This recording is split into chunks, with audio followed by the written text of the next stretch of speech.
सच्चिदानन्दरूपाय विश्वोत्पत्त्यादिहेतवे तापत्रये विनाशाय श्रीकृष्णाय वयं नुमः।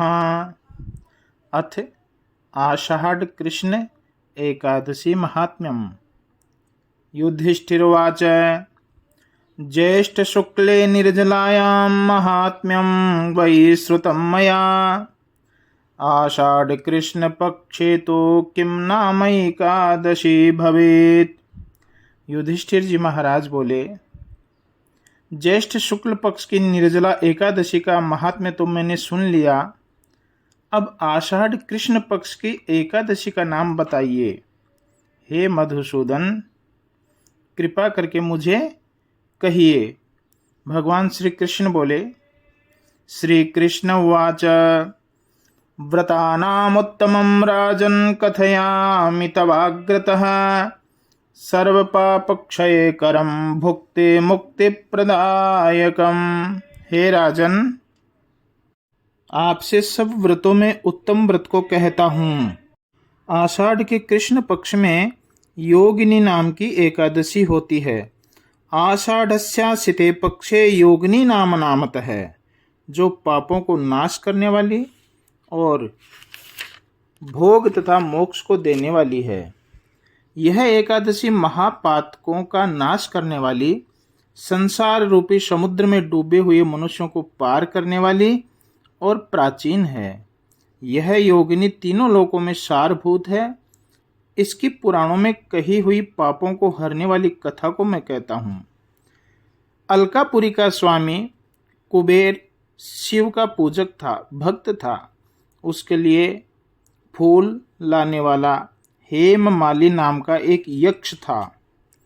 उसकी विशालाक्षी नाम की सुंदर स्त्री थी। उसमें अधिक प्रीति होने से वह कामदेव के वश में हो गया। मानसरोवर से फूलों को लाकर अपने घर में ठहर गया और पत्नी के प्रेम में आसक्त वह कुबेर के यहाँ नहीं गया। हे राजन, उस समय कुबेर मंदिर में पूजन कर रहे थे। दोपहर के समय उन्होंने फूल नहीं देखे। उस समय हेममाली अपने घर में स्त्री के साथ विहार कर रहा था। तब समय बीतने पर देरी के कारण कुबेर क्रोधित होकर बोले, अरे यक्षो, वह दुष्ट हेममाली क्यों नहीं आया? इसका निश्चय करो। यह कुबेर ने बार बार कहा। यक्षगण बोले, हे नृप, स्त्री में आसक्त वह अपनी इच्छा से घर में रमण कर रहा है। यक्षों के वचन सुनकर कुबेर ने अधिक क्रोधित होकर शीघ्र ही फूल लाने वाले उस हेममाली को बुलाया। हेममाली समय बीता जानकर भय के मारे व्याकुल हो गया और वह कुबेर के पास आकर नमस्कार करके खड़ा हो गया।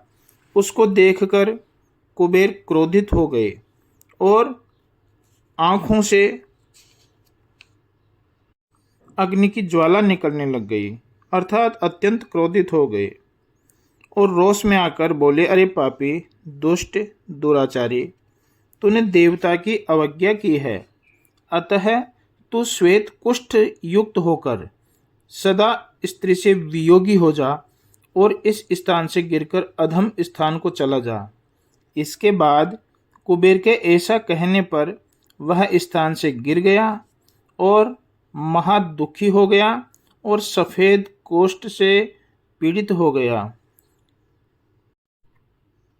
कुष्ठी अर्थात कोढ़ी होने के बाद में बड़ा दुखी हो गया। उस भयानक वन में उसको न अन्न और न जल ही प्राप्त हुआ। दिन में सुख तथा रात्रि में निद्रा भी प्राप्त नहीं हुई और छाया में उसका शरीर पीड़ित होता तथा धूप में अत्यंत दाह होने लगती, परंतु शिव की पूजा के प्रभाव से उसकी स्मृति का लोप नहीं हुआ। पातकों से युक्त भी वह पूर्व कर्म को याद करता हुआ घूमता हुआ पर्वतों में श्रेष्ठ हिमालय गिरी पर चला गया। उस पर्वत पर उसने मुनियों में श्रेष्ठ और तपोनिधि मार्कंडेय ऋषि को देखा, जिनकी आयु ब्रह्मा के 7 दिन की है। फिर वह ब्रह्मा की सभा में अलौकिक छटा के समान उन ऋषि के आश्रम को गया और उस पाप करने वाले ने दूर से ही उनके चरणों की वंदना की।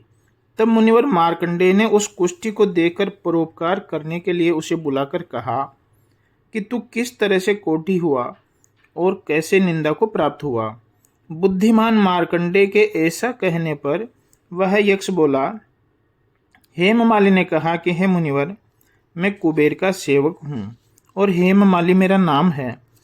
प्रतिदिन मानसरोवर से फूलों को लाकर शिव की पूजा के समय कुबेर को देता था।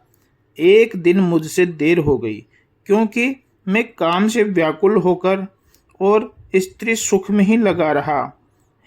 इसके बाद राजाओं के राजा कुबेर ने क्रोधित होकर मुझे शाप दे दिया। तब से उस शाप से कोढ़ी होकर मैं स्त्री से वियोगी हूँ और किसी शुभ कर्म में आपकी शरण में आया हूँ। सज्जनों का चित्त स्वभाव से ही परोपकार करने में समर्थ होता है। हे मुनिश्रेष्ठ, ऐसा जानकर मुझ पापी को उपदेश दीजिए। मार्कंडेय बोले, तूने यहाँ सत्य कहा है, झूठ नहीं बोला है, इसलिए तेरे लिए कल्याणकारी व्रत का उपदेश करूँगा। तो आषाढ़ कृष्ण पक्ष की योगिनी एकादशी का व्रत कर। उस व्रत के प्रभाव से शीघ्र ही तेरा कोढ़ दूर हो जाएगा।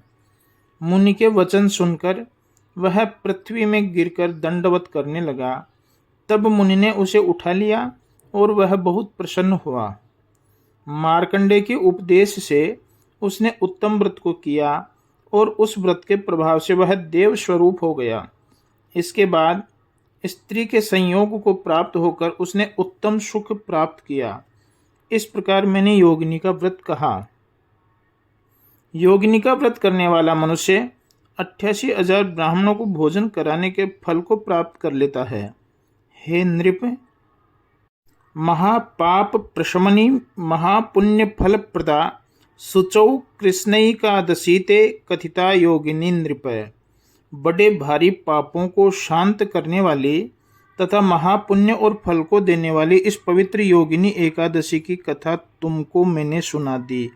ओम मंगलम भगवान विष्णुर्मंगलम गरुड़ध्वज मंगलम पुंडरीकाक्ष मंगलाय तनोहरि। ओम सच्चिदानंदाय नमः। ओम कृष्णाय नमः।